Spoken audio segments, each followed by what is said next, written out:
Alors, est-ce que cette guerre qui a commencé sous le prétexte d'une menace iranienne, donc contre le programme nucléaire balistique de l'Iran, se joue finalement aujourd'hui dans le détroit d'Ormuz, et c'est de ces pourparlers, de ce deal sur le pétrole que finalement va dépendre l'issue de cette guerre. On a cette impression en tout cas quand on entend le président américain. Je ne crois pas que l'affaire se limite à Hormuz, parce que le plan américain a une magnitude plus élevée. Il touche à toute une stratégie qui a comme objectif de maintenir la hégémonie américaine partout dans le monde. Et pour cette raison-là,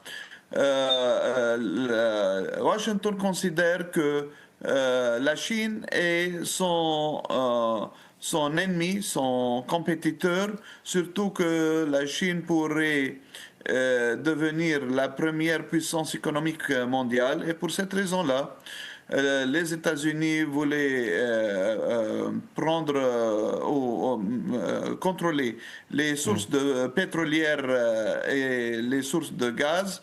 En même temps, elle veut contrôler le plateau iranien pour mener des politiques de déstabilisation dans l'Asie centrale qui touchent négativement à la sécurité nationale chinoise et russe. Alors l'enjeu ne se limite pas sur Hormuz, mais à des dimensions régionales et bien sûr globales. Je crois que quand Trump parle seulement de Hormuz, il est en train de mentir au public. Mais lorsque Donald Trump parle de négociations en cours et du plan qui aurait été soumis à la partie adverse, est-ce que vous pensez que là aussi, il serait en train de mentir, puisque ces négociations sont complètement réfutées, même leur existence, par Téhéran? Alors, est-ce que vous pensez que ces négociations-là, elles ont lieu? Quels seraient les contours d'un futur traité de paix ou d'une fin quelconque? Je ne crois pas qu'il y a des négociations qui se déroulent, mais c'est une tentative de la part de Trump de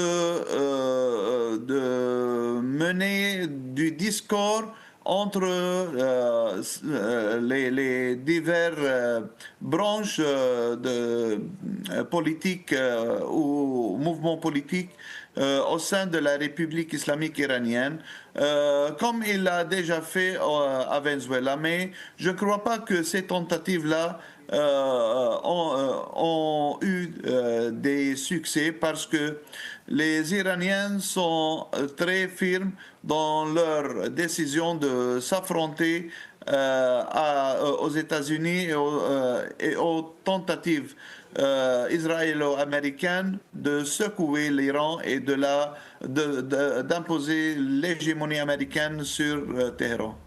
Est-ce que vous pensez que la fin de ces opérations, de cette guerre contre l'Iran, inclut automatiquement la fin des hostilités au Liban, donc d'Israël contre le Hezbollah, ou